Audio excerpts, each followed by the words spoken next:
So for today's webinar, so we'll be discussing about crashworthiness analysis of a HEV. So ideally, so the table of contents for today is majorly going to be to understand the fundamentals of what is the requirement, what is crashworthiness, how, what, and why this is being done, right? Uh, yeah. So this is what we'll generally understand. So we'll be seeing a lot of simulations. We'll be seeing a lot of what are the do's and don'ts for an engineer to get into a crashworthiness industry. How are the opportunities in the industry at the moment, right? And what are the prerequisites or the requirement which a person has to upskill in order to get into the industry, and how is the career growth in the industry, and etc. Right. To start with crashworthiness, so I mean, speaking of crashworthiness in general, if you are being asked on what is crashworthiness, now you might understand that every automobile which is there in the market at the moment, so they will actually go through a series of tests. So basically, if you see the product development life cycle, the PDLC of a component, you will be able to understand that the first phase is generally planning, which usually of an automobile, let's say, or a car in general, uh, takes about 1 to 2 years just for planning in OEMs, post which they'll do a lot of root cause analysis to understand all the do's and don'ts, and then they'll finally come up with the R&D sector, where they'll start with the design of the component, right? Now once so basically there are various stages in design. For example, people will start with stage of design called as a C surface design, then as B surface design, and then the A surface design. A surface design is basically the final form of design, where you would have all the components ready, which can be given into for analysis, right? Now speaking of analysis, again, so there are plenty of different types of analysis which can be done on automotive. Now one such analysis to ensure that ensure the standpoint of, I mean, safety standpoint of automotive is what is crashworthiness. Okay. So ideally, again, so if someone asks you what is crashworthiness analysis, basically it's a type of analysis where we can understand whether the product or the structure which we have, from the design, can withstand impact loading conditions or not. Okay. So speaking of automotive standpoint, again, as I mentioned, it is where you can evaluate how safe your component is. Okay. Let's say in an event of a crash. Okay. So whatever design which is being made, you have one has to make sure that the component is safe enough for a passenger or occupant to travel. Okay. If let's say the design that is being made is not safe enough, right, so then there is no point in doing the design, because it is just going to be a automotive with no safety features, and it is going to be very not very good enough in terms of the safety aspect as well, and in terms of confidence in buying the car and using it as well, right? So whenever there is a automotive component which is being analyzed, okay, so what people do is people basically set up a certain standard, or let's say people have a benchmark standard which is actually thrived in order to make sure that the component is safe, right? We'll see into what are the standards, and how they are important and how they are governed.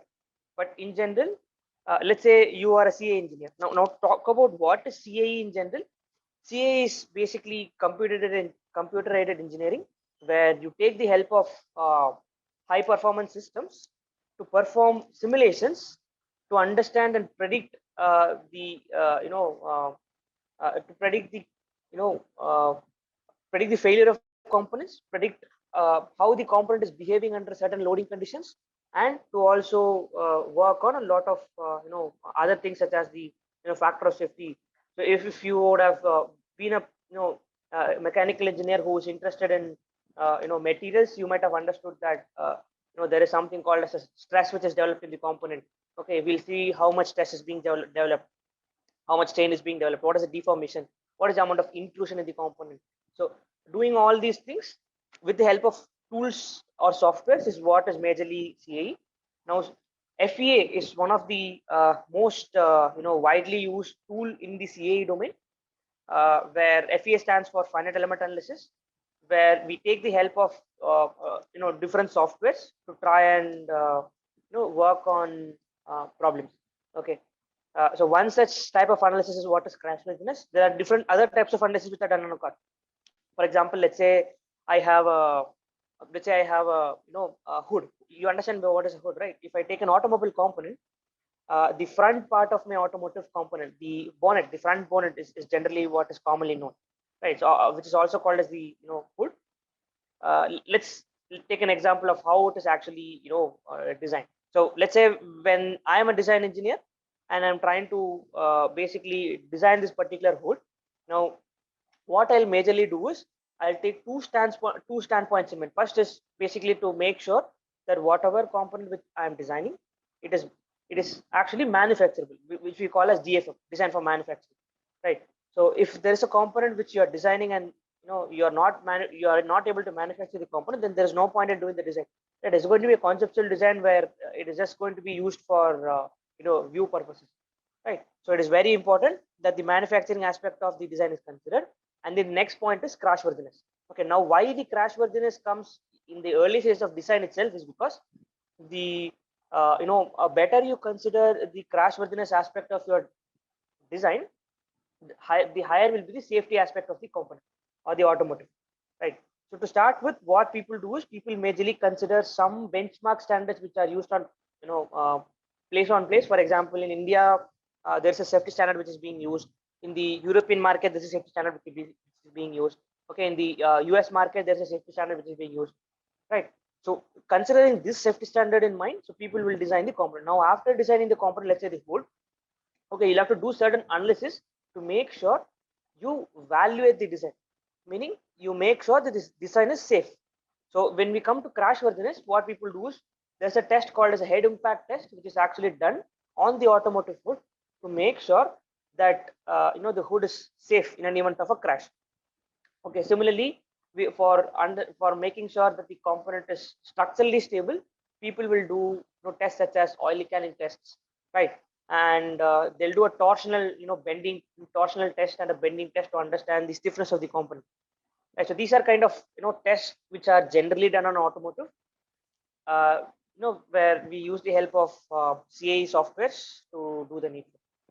Right, now generally speaking of the prerequisites for a mechanical engineer or a CAE engineer to get into the crashworthiness industry, okay, one has to be very familiar with the engineering basics. Okay, now what is engineering basics?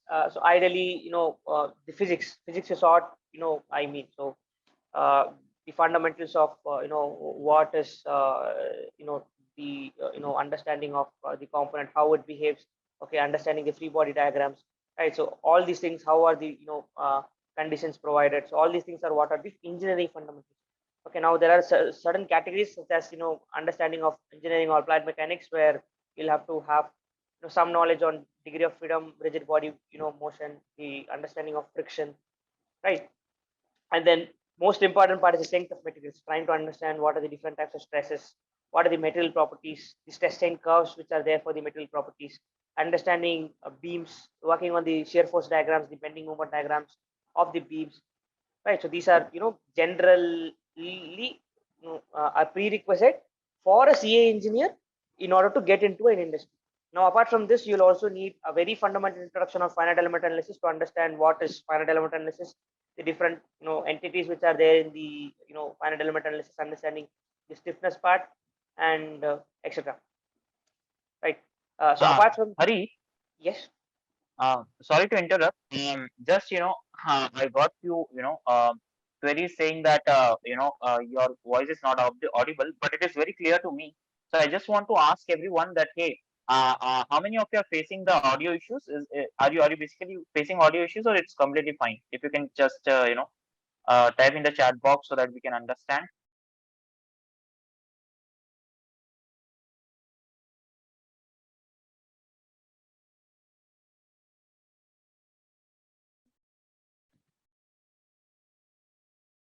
I think no problem.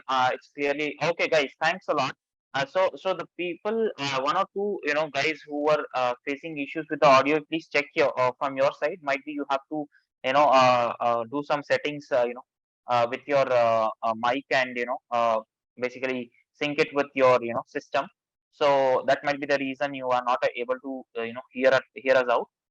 But for majority and for me as well, we are able to hear Hari's voice clearly. So sorry for the interruption, Hari. Please go ahead. No, thank you so much, Noel.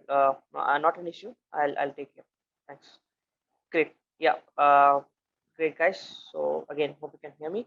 Right.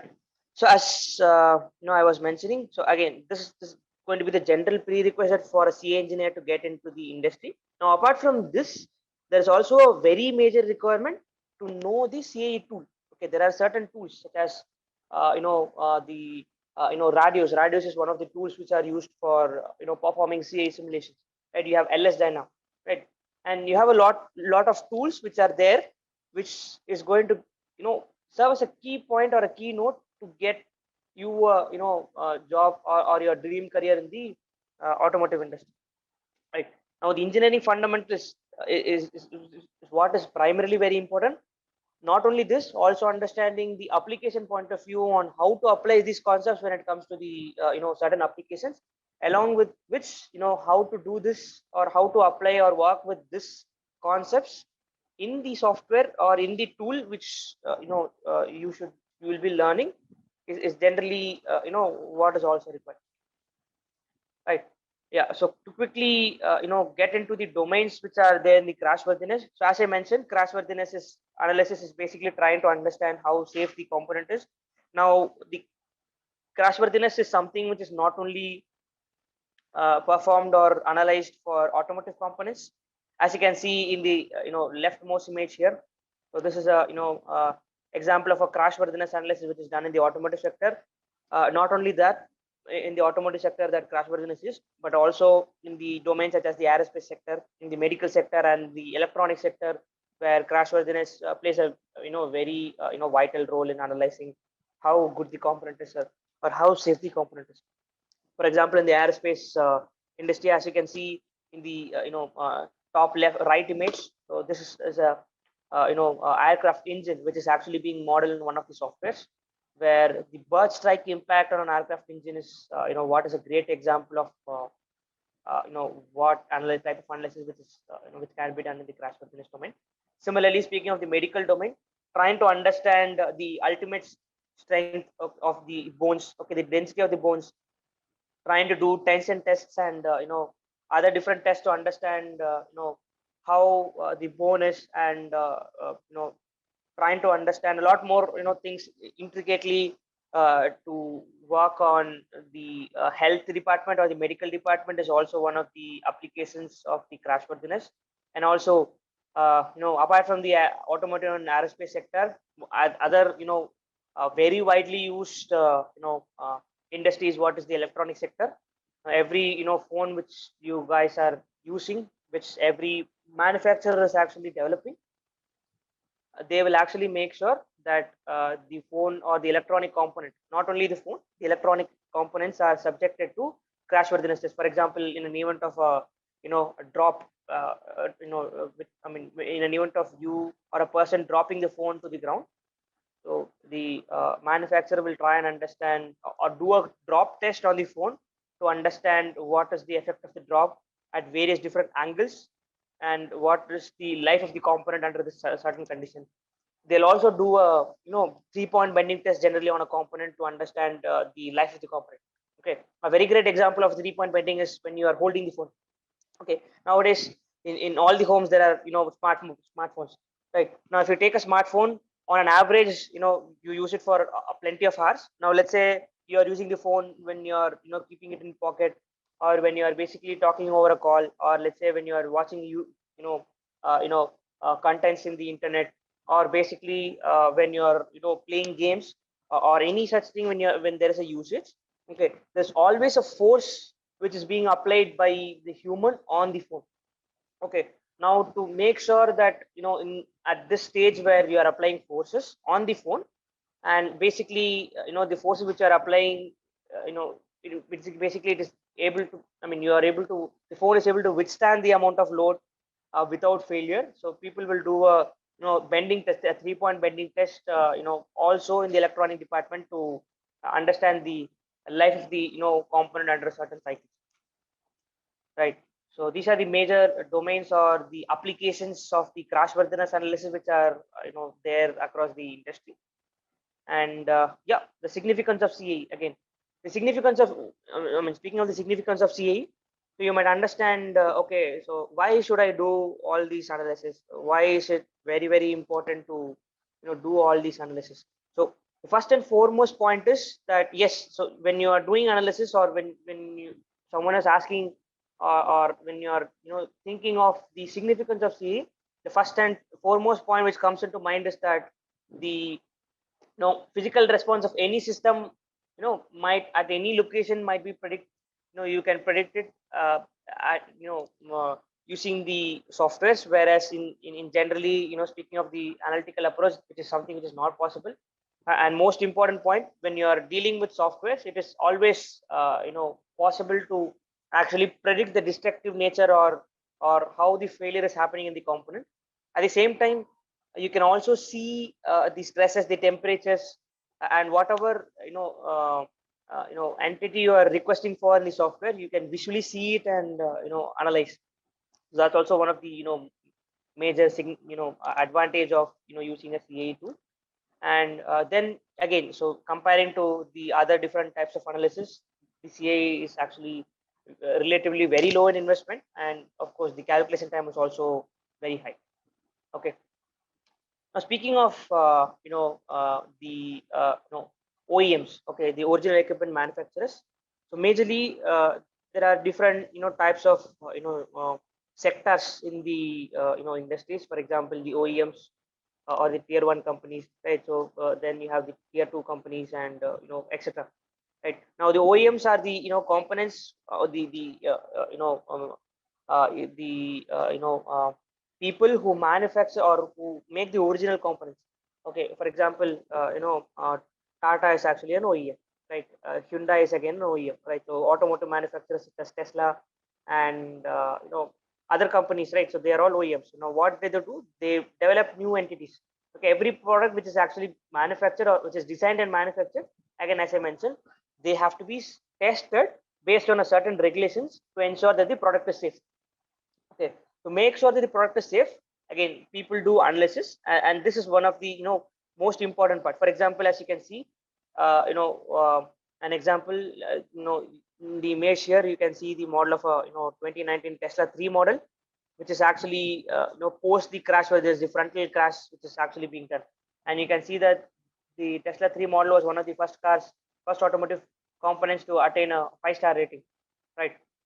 So basically, when the crashworthiness is done, they are actually classified, or they are actually categorized as into various different departments. For example, speaking of the adult occupants, so occupants is the passenger who is sitting, and the child occupant is basically how safe the car is for a child in an event of a crash, and how vulnerable the car is for road occupants, because one of the a few of the most commonly caused accidents is when the car runs over a person, right?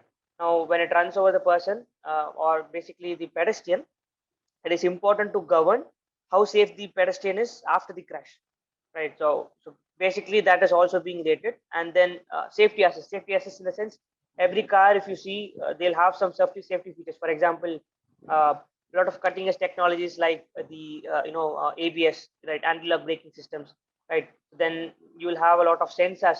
So in some cars, you'll see automatic braking, which will happen in event of a identification of a pedestrian on the road, or possible cause of a accident, right? So what are the different features, how are they assisting in reducing the injury to the component?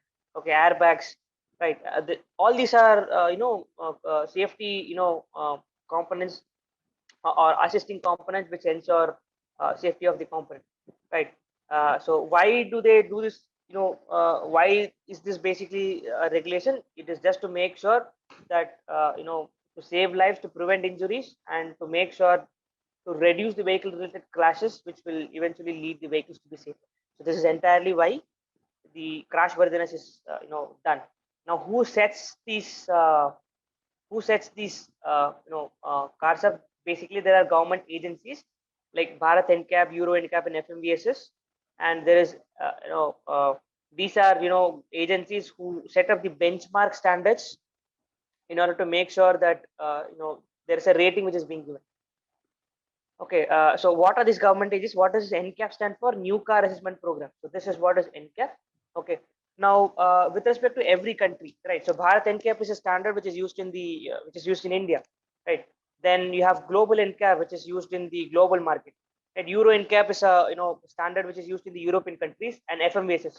FMVSS stands for Federal Motor Vehicle Safety Standards, which is actually a safety standard or a government agency, which is basically there in the US market, right? So then, speaking of all these standards, what do they do?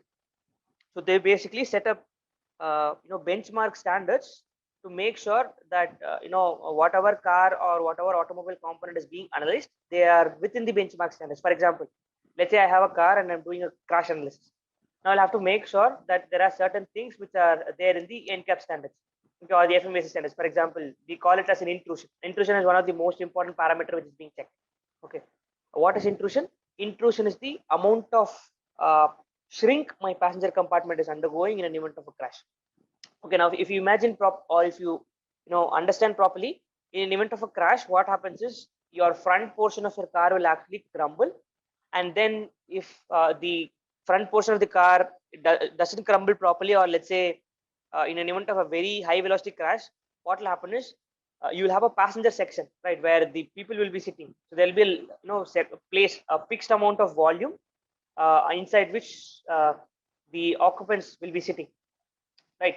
Now how much this volume is getting reduced, or how much intrusion, so this reduction in volume or the change in volume because of the crash is one of the major parameter to assess the safety of the passenger, right? So this is what we call as intrusion. And in general, speaking of the FMVSS standards, the intrusion amount cannot be greater than 15 centimeters. Understand, 15 centimeters.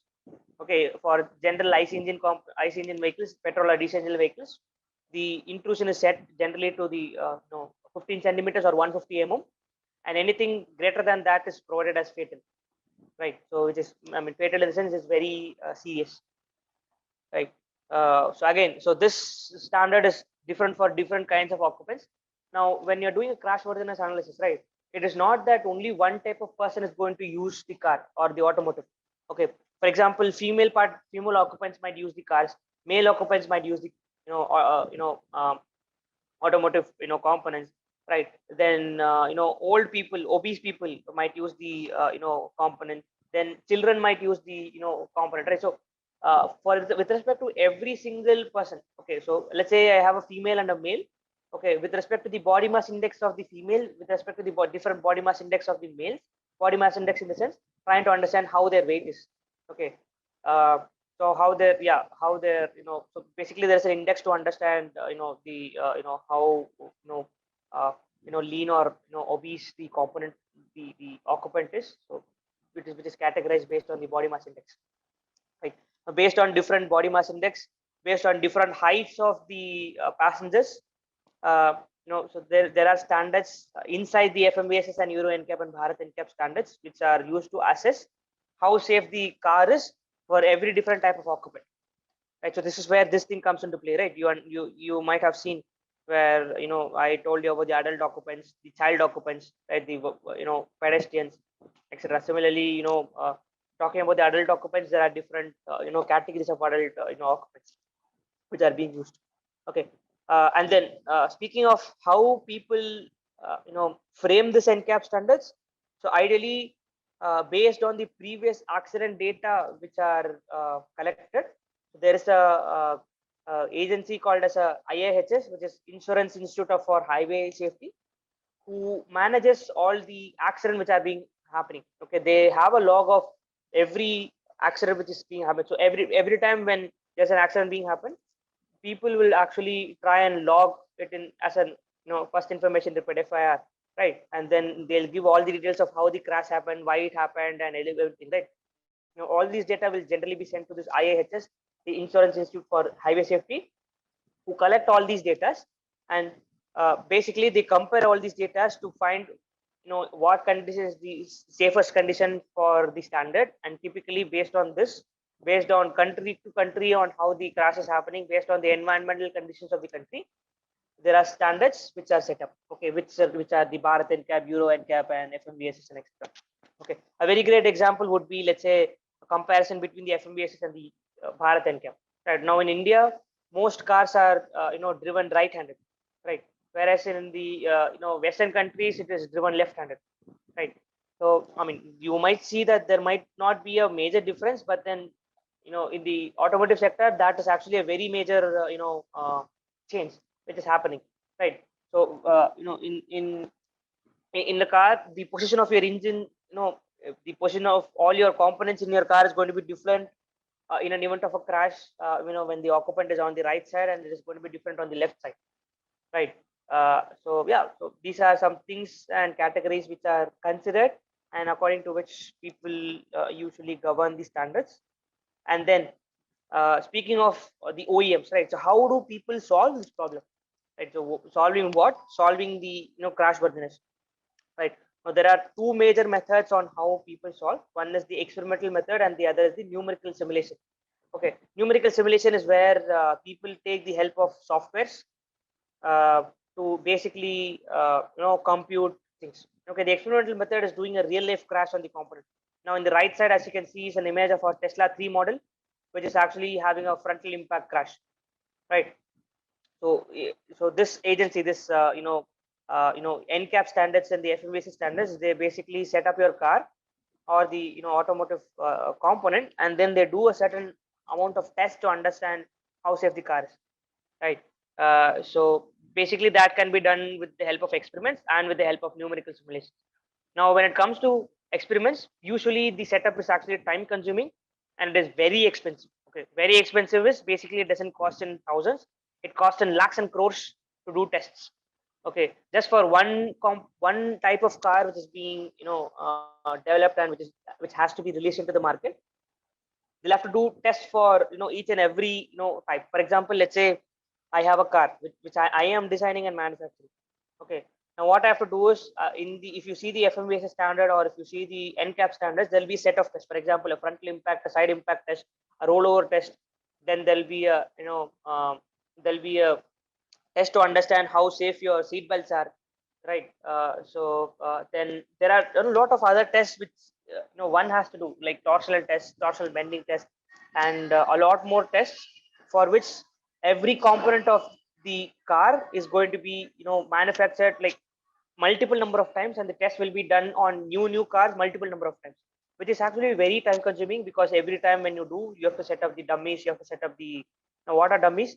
Dummies are fake passengers which are set up on behalf of the real human people inside the car to understand how safe the occupant is inside the car, because we cannot place a real human inside a car in an event of a crash test, right? So you'll have to place dummies.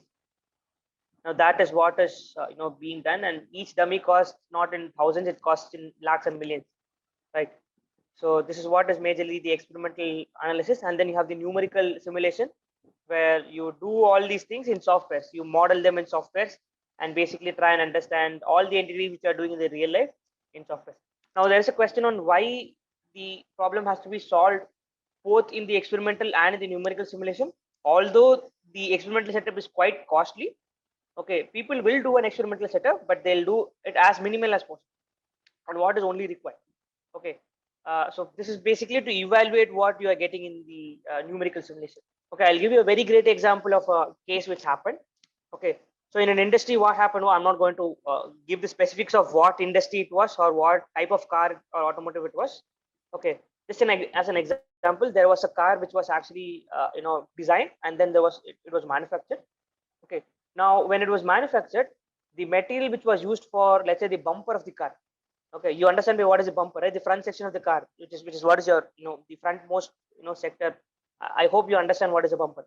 Right now, if you see in this image, this portion is what is your bumper of your car, right? I mean, the front bumper, back bumper, both are there. But then, just speaking of front bumper, what happened was, generally there was a grade of material which was used, the grade of aluminum which was used. Okay, for the consideration of the design. Okay, now during the manufacturing process, at that specific time of manufacturing, the car, what happened was, the grade of aluminum which was actually considered for the design was not available, and a very small change in percentages of carbon. I mean, it was a very similar grade, but then there was a very small percentage of carbon which had changed in the when the material was being supplied by the supply chain department to the manufacturing department, right? I mean, let's say a grade of aluminum alloy is being used, let's say 1199, then a very small change in the carbon percentage was given, where it was changed. Now what happened was, when this was not noticed, because I mean, this was not considered as a very significant effect while manufacturing, because all the other things were same, only this percentage of carbon was what was different, right? Post manufacturing, what they did was, they did a general CA simulation in the software, and they did a case where they did the experimental simulation. Now if you see in the case in the numerical simulation in the software, what happened was, the bumper was not, I mean, the bumper was actually crumbling, meaning the bumper was generally ductile, and it basically bent, and then it got crushed. Okay. Whereas when it came to the experimental case, right, when they crashed after completing the entire component, after doing the entire setup, the bumper of your car scattered. It did not crumble, rather it basically shattered into a million pieces. Okay. Basically it became very it went brittle. Okay. So now this was something which was which they were not able to understand at all, or why this was happening. Okay. Then when they did a root cause analysis to find out what was the grade of material which was simulated and what was used, then they found out that there was a very small percentage of change in carbon in the material, which actually made the component brittle, because the percentage of carbon is what decides how brittle your material is, right, in general, when you speak of materials.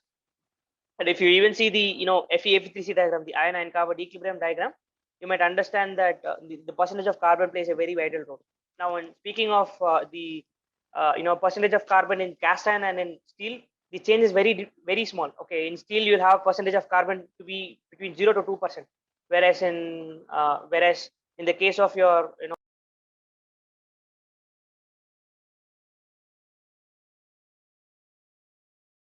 Hey Hari, are you there? We yeah, are not able to hear you.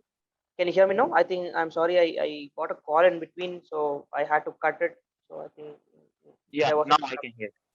great. Yeah, as I was mentioning, so the percentage of carbon plays a vital role. Now, if you see the difference between the cast iron and the steel, okay, you'll be able to understand that the percentage of carbon in steel is very small, whereas the percentage of cast iron, the carbon in cast iron is high, right? It is Uh, basically, Hari, yeah. you are sharing any statistics or something like that, because we are able to see only the crash image here. No, I'm not sharing any statistics. I'm just going word on word. Okay, okay, great. Yeah, so yeah, that is what is basically the understanding. So very small change in percentage of carbon actually gives you or makes your component I mean, the behavior of the component changes, right? So it is very important to make sure that whatever is being done in the numerical simulation, which is it has to be exactly same as what is being done on the experimental setup. Okay, now let's see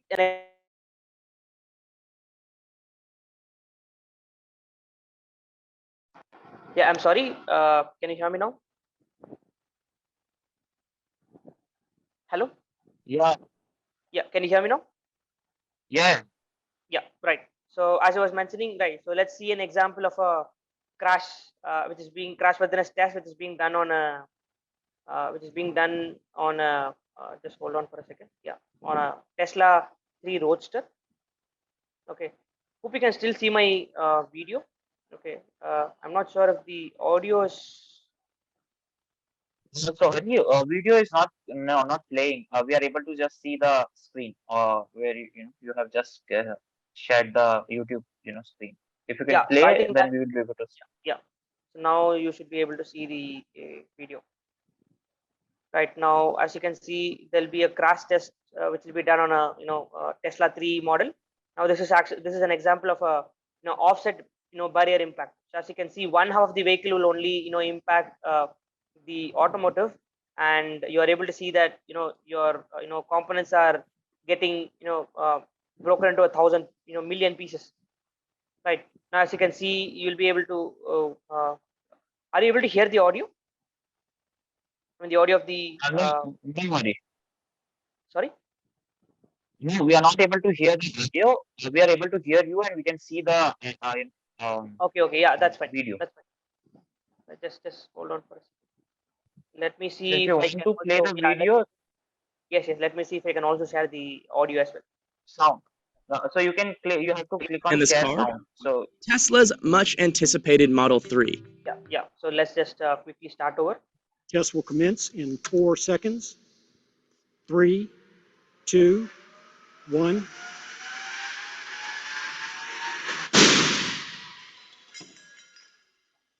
This crash looks bad, but you'd actually be safer than you think, much in part thanks to a key missing component, an engine.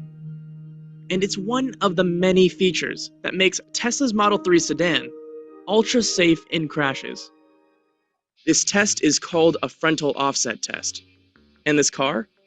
Tesla's much anticipated Model 3. It's an all-electric plug-in, meaning that the front compartment doesn't have an engine like a normal combustion car would. Instead, all the empty steel and aluminum at the front of the car crumples, drawing the shock of the crash away from the occupants. Look at this footage of the cabin. The passengers are entirely unscathed.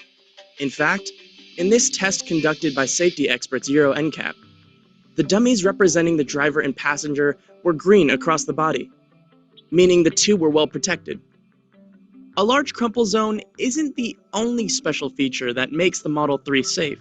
The Model 3 received top overall marks in multiple tests, like roof strength, head restraints and seats tests, and autonomous driver assistance systems tests, much in part due to the advanced safety technology special on the car. Right. Yeah. So as you can see in this image, so initially we had a frontal, offset impact test which was happening, and you were able to see that this particular occupant which is actually set up inside the car is an example of what is a dummy, right? Which I was mentioning earlier. Right now, as you can see, they are actually colored, on the sides based on the impact happening, and what they'll typically do is people when there's a side when there's an impact happening, and this white portion is what is your airbag.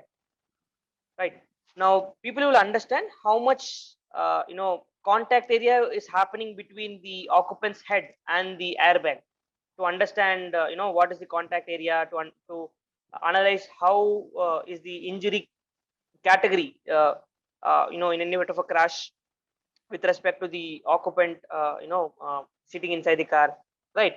So these are major entities With which help are from safety organizations IIHS and Euro right. NCAP. Now we were seeing about the IIHS, right, Insurance Institute of Highway Safety, right? So basically the in this you have your NCAP standard, European Euro NCAP, right? So European New Car Assessment program. So where this was actually done to understand how safe the car is. Now, if you might have, I'm sorry, if you might have carefully noticed in this video, Test you might have noticed that there was a portion where so this was being shown. Right now, if you see, this is exactly how they assess. So they go on region by region to understand the safety aspects of each and every part of your body. For example, the head portion, right, the chest and the pelvic portion, then the knee and the thigh portion, right? So similarly, they do it for both passenger and the driver. And with respect to different types of tests, for example, this was the points awarded for the frontal offset, deformable barrier impact. Then this was a full frontal impact which happened, right? Then this is a lateral impact. Then there's something called as a whiplash, which happens. Whiplash is nothing but when, let's say, so generally these tests are, according to the standard, they are conducted at a certain velocity. Now what is this velocity? This velocity is basically this velocity is usually set between 50 and 60 kilometers per hour. Now to be specific, 56 kilometers per hour, or so when it is set to this velocity, and suddenly when there's a crash which is happening, okay, there will be a huge amount of G force which will be acting on the passenger, where the component is immediately coming to rest. Right now, when this happens, and what is it? One of the major source of injury which happens is the injury to your neck. Okay, which we call it as a whiplash, right? Where we try and assess how safe the neck is in an event of a crash. Now, if you see in Tesla Model 3, that is also green, meaning it is safe, right? So this is how generally the standard is done. And then there are similarly other tests which are also done. For example, if you see here, this setup which you can see in the image is actually the roof crash test which is being done. Now why is this roof crash test necessary? To understand in an event of a rollover which is happening on your component, right, how safe the car is in an event of a rollover. So to understand or categorize that, people do a people do a roof crash test.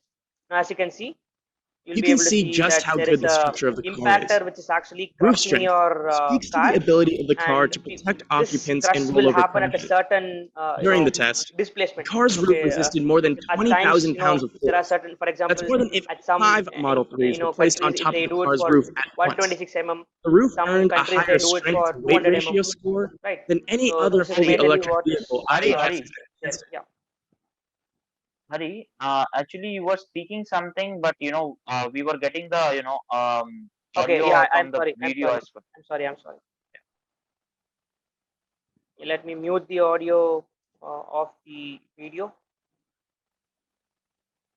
Yeah, just to repeat this content, as you can see, this is an example of a roof crash test which is being done on the Tesla Model 3 car, and this is basically your impactor. Right now, when this impactor actually basically hits your car, so with this test, people will be able to understand how safe your car is in an event of a rollover which is happening. Right. So this is one of the major crash test which is also being done. Now it is not exactly a crash test, it is actually a quasi-static simulation where the deformation is not really impact, it's just a quasi-static simulation where the deformation is plastic, right?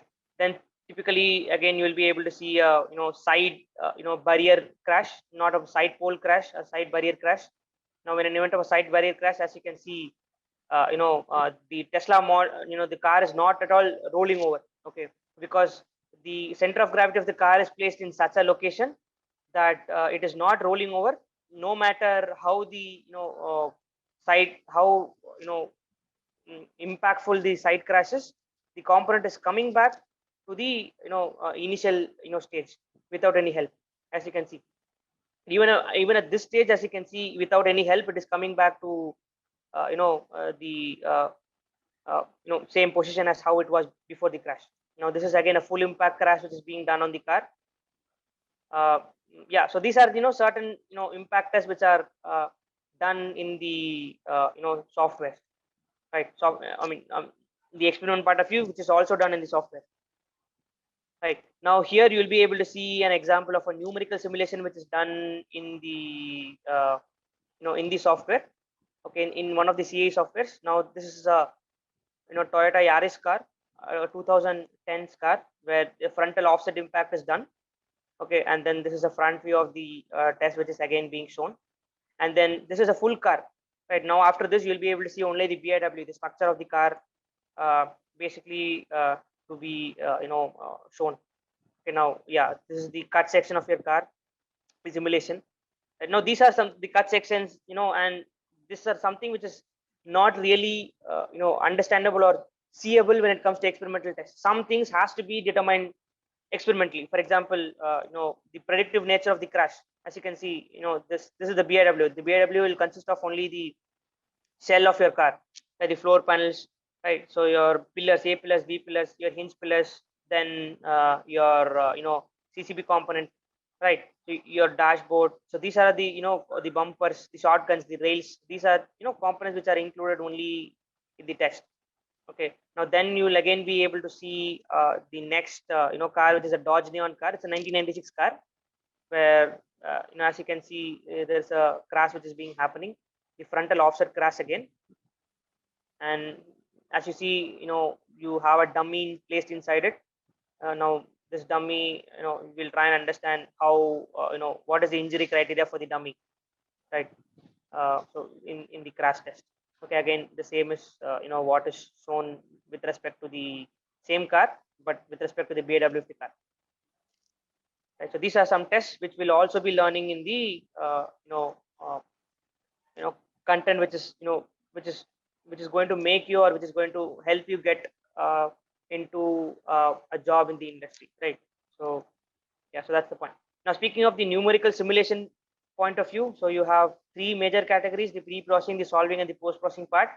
Where any analysis which is being done, you'll have to make sure that the car is actually meshed. Now what is meshing? Meshing is a procedure where people discretize the component into finite number of entities, just like how it is shown in the image, and then they'll do solving, where you will basically be solving for the problem. Let's say the frontal impact or the side impact, or whatever type of simulation you're doing. You'll set up the boundary conditions, the velocity. Boundary condition is basically understanding how the impact will happen. Okay, what is going to be the velocity of the impact, and also you'll be setting up the materials, how my contact will happen, and what is going to be the weight of the component. You'll be setting up everything, and then you'll be solving. So this is what is the workflow of how a simulation is being done. And post the simulation is being done, you'll analyze the contours. For example, how much stress is being produced, how much strain is being produced, what is the amount of intrusion, and typically you'll plot graphs to understand the kinetic energy, the internal energy of the components, right? And also you'll be looking forward to understand or document what is necessary. So that documentation process also comes in the post-processing part, right? So yeah, so this is generally what is being done. And then speaking of the crash test for various different types of cars. Now if you see, initially when you compare a crash test, or when you compare the design of a petrol car or a ICE engine car and a battery car, you will be able to see that most of the components will be almost the same. For example, the roof, the side door, the front hood, the tires. I mean, tires might be different, but then most of these components will be same in an event of a gasoline car or in event of a electric car. Now the only parts which are going to be different is that in the ICE engine car there is going to be an engine, and there is going to be a fuel tank from which the fuel is going to be separate. Whereas in an event of an electric car, you are going to have an electrical motor, and then you are going to have rechargeable batteries where you can actually plug in to a power supply to recharge these batteries. Now mostly these batteries will be placed at the floor of your car, and typically speaking of the standards, if you compare the crash standard for a gasoline car and electric car, it is going to be slightly different. For example, in the event of a side crash, the amount of intrusion for a gasoline car is like 150 mm, whereas for an electrical car will be less. It will only be 100 mm. Okay, because there is a battery which is being placed below, because of which you will have to make sure that the crash doesn't deform your car too much, and because of which your batteries or your the major source of power supply which is being there, the fuel which is being there is not ignited, right? So this is one of the major things which you should consider. Again, so very small differences. Again, the ride height, the clearance from the ground of your electrical engine car and gasoline car might be different at the same time. For example, the Tata Nexon, if you see, the Tata Nexon is also available with respect to the gasoline version. It is also available with respect to the electrical version. Now if you see carefully the both the cars, you will see that the design of both the cars is, the exterior is almost same, but the ride height, you will be able to see that there will be a very slight difference between the ride height of the gasoline car and the electrical car, right? Now these are what are general architecture of your a comparison of a EV vehicles from your IC engine vehicles, right? So yeah, this is what is all about the crashworthiness. Speaking of the job opportunities, as I mentioned, as a fresher, you will be having a lot of opportunities as a fresher when you want to get into the automotive sector. As a meshing engineer who will be focusing on meshing, as a CAE CAE engineer or a meshing engineer, or basically as a CAE analyst who will be doing analysis, okay, and simulations, and yeah, so that is how the entry level opportunities will be, either as a GET role or as a junior engineer role, probably post which upon your experience you will basically be moving towards higher roles, right? Yeah, so that's all for the content today. Yeah, thank you so much.